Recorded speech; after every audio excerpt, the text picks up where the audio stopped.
aussi de ces impôts là. Je te dis pas les taxes qu'ils m'ont mis là. Oh, ils m'ont allumé cette année. Mais je sais comment je vais faire. Je vais les passer en frais kilométriques. Je vais aussi mettre le fait que j'ai un appartement à la maison. Je pourrais déduire 18,5% multiplié par 4 égale. Non mais ce que tu fais, Saïd, c'est 7. légal? Quoi Dis-moi. légal? Quoi légal? Bah, attends, là, je t'ai entendu, t'as non, dit mais que tu non, mais attends, tu sais combien j'ai reçu d'impôts là? Oh, C'est combien j'ai calme, reçu d'impôts? calme, Non, non, calme. mais il n'y a pas de calme. Tu plaisantes ou quoi? Les frais kilométriques, t'as fait Mais combien les de frais- kilomètres toi? Quand on est parti en Ouais, vacances? normalement, le frais kilomètre, c'est 0,6 ou 0,8 ou 1,2, la multiplication. Mais Saïd, c'était pour les vacances, je peux pas Non, les mais il n'y a mettre. pas de vacances qui tiennent. Moi, j'ai reçu trop d'impôts, là, tu vas voir. Là, Non, non, non, maintenant, non, ça va Saïd, aller. Saïd, je suis pas d'accord Moi, avec ils me toi. prennent, et ben moi, je prends. suis moi, pas d'un d'accord côté. avec toi. Tu sais, c'est vrai qu'on est chrétien, mais on a quand même une certaine redevabilité, Saïd. Il faut rendre à César ce qui est à César et rendre à Dieu ce qui est à Dieu, Saïd. Ouais, c'est important. c'est cela, ouais. Tu peux pas te Cause permettre de toujours. gruger comme ça. Cause Parce que là, toujours. c'est pas honnête. Tu sais, moi, je vais te dire une chose, Saïd. On est chrétien, on fait Waouh. partie du royaume de Dieu. Bah, ça me fait Et il y a sacrée économie. certaines conditions. Une belle Tu économie. m'écoutes ou pas là? Oui, je vas-y. te parle de notre texte d'aujourd'hui. Oui. Je vais te dire une chose, Saïd. On fait partie du royaume de Dieu. C'est vrai que c'est une réalité spirituelle dans notre vie. Et pour cela, on a une certaine redevabilité qu'on doit rendre envers Dieu. On doit éviter le péché, on doit être fidèle, on doit prêcher la bonne nouvelle. C'est des conditions. Ce n'est pas une obligation, mais ça découle de notre relation avec Dieu. Et c'est pareil, Saïd. L'honnêteté, la malhonnêteté, c'est un péché finalement. La Bible dit de travailler à sa sanctification. C'est vrai. Et même si on est au bénéfice du royaume de Dieu aujourd'hui, Complètement. spirituellement, Parlant. la Bible, elle parle aussi du royaume de Dieu qui est à venir. Personne ne sait quand, à quel moment ça va arriver, mais elle parle de la fin des temps. Et la fin des temps, on va pouvoir aller dans le royaume de Dieu. Et ça, c'est magnifique. Alors, moi, Fatima, je suis d'accord avec toi, mais le royaume de Dieu, Quoi? il est aussi là maintenant, Mais dans bien le sûr, c'est présent, ce que j'ai dans dit. l'instant. On peut quand même être au bénéfice, puisque nous sommes quand même citoyens de ce royaume. Et à celui qui croit, à celui qui le reçoit. La Bible, la parole de Dieu nous dit qu'il est enfant de Dieu. Et l'enfant que je suis fait partie de ce royaume. Je dirais, la puissance du Saint-Esprit atteste à mon esprit que je suis enfant de Dieu. Et là, c'est vrai que nous sommes morts et péchés. Nous avons été rendus vivants en Dieu. Et je fais partie d'un royaume, et il y a un roi qui me gouverne. Non seulement le Christ est un roi, il est plus qu'un roi, il est aussi un avocat spirituel auprès du Père. Le royaume de Dieu, pour moi, il est très important, Fatima, parce qu'aujourd'hui, il y en a qui prêchent leur propre royaume, ou alors leur mouvement, leur dénomination. Mais je prêche et je travaille pour le royaume de Dieu. Et ce royaume appartient à quelqu'un.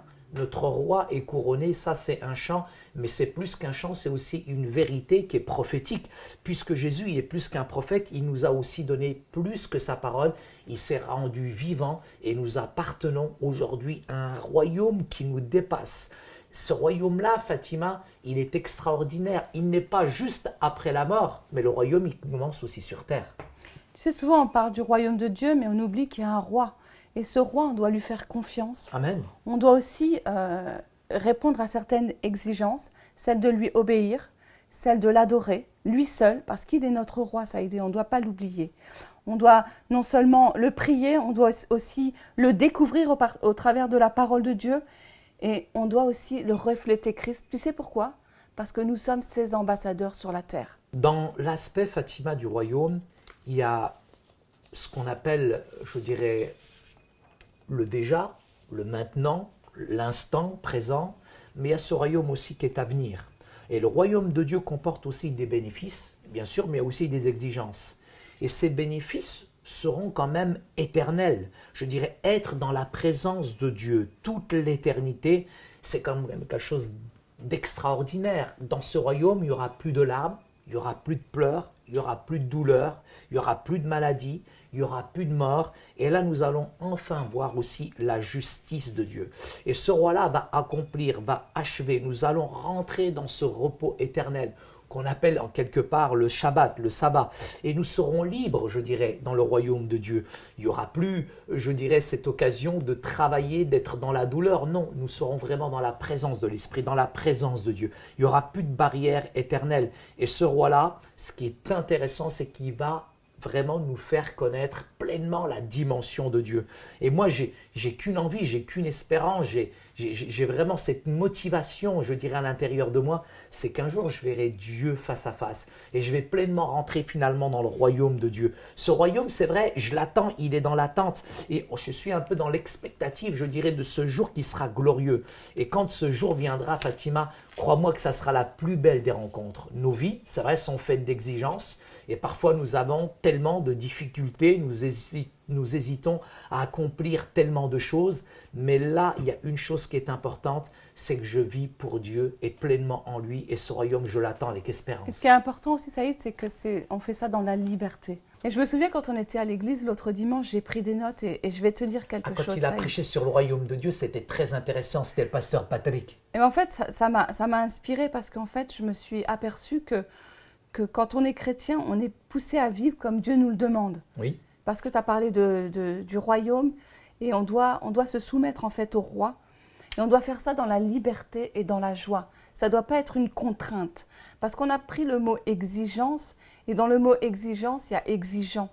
Et c'est vrai qu'on doit être un peu, finalement, on doit considérer les bénéfices et les exigences du royaume qui est déjà et de celui qui n'est pas encore, comme on l'a vu tout à l'heure. On est à la fois dans le royaume de Dieu, mais il y a aussi un royaume à venir.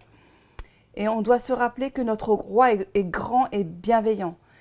Et aussi que ce qui est beau, c'est que Dieu, il a aussi donné des dons à son peuple. Parce que parfois, il y a des choses que Dieu nous demande d'accomplir, mais ce n'est pas par nous-mêmes. C'est au travers des dons qu'il nous a donnés. C'est au travers des dons qu'il a placés dans nos vies, Saïd. Et je voudrais juste te dire que c'est un privilège d'être citoyen du royaume de Dieu. Et c'est un privilège aussi de savoir qu'un jour, on le verra face à face et qu'on sera avec lui dans le royaume. Je suis très touché, Fatima.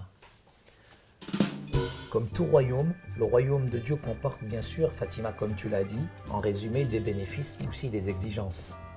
Et la Bible nous dit clairement que nous devons vivre en tant que citoyens du royaume de Dieu. Nous appartenons à une cité qui est céleste. Le royaume de Dieu, il est maintenant, mais il n'est pas encore, il est en devenir. Et la réalité du royaume doit être accomplie par l'avènement de Jésus sur la terre et par son œuvre, je dirais, à la croix. La réalité éternelle du royaume sera pleinement réalisée en ce jour du retour du Seigneur où il viendra établir son royaume dans les nouveaux cieux et la nouvelle terre. Fatima, pour conclure, être citoyen du royaume est un privilège que nous devons vivre et tenir compte de cela maintenant. En tout cas, moi, le royaume, il est essentiel, il est important. Et ce royaume me fait toujours penser quand même que j'ai des dettes et j'ai des taxes et j'ai des impôts quand même. Hein. C'est pour ça que c'est moi qui vais remplir la fiche d'impôt, Saïd. Non, tu vas remplir la fiche d'impôt. Je vais la remplir. Attends, j'ai tout calculé là. Après tout ce qu'on a dit, c'est important de se considérer comme des ambassadeurs de Christ. En tout cas, heureusement qu'il n'y a pas d'impôt là-haut. Et l'ambassadeur de Christ, il règle. Dans le royaume, il n'y aura plus d'impôt, il n'y aura plus de taxes, heureusement. Pasteur, il y a quelqu'un des impôts au téléphone? Non, c'est pas vrai. Il a demandé à te parler. Ouais. Aïe, aïe, aïe. Oui, bon, oui, j'arrive, d'accord, oui. Non, c'est pas moi qui ai rempli la feuille d'impôt, c'est ma femme. Oui, je suis désolé, elle a dû faire une erreur. Oui, pardon, je m'excuse. Quoi? 5 000 €? Mais vous êtes malade ou quoi? Ma femme? Oui, pardon, c'est de la faute de ma femme. Oui, le royaume, lequel? Le royaume de la taxe? Mais vous êtes malade, je vais vous détaxer, hein, j'arrive.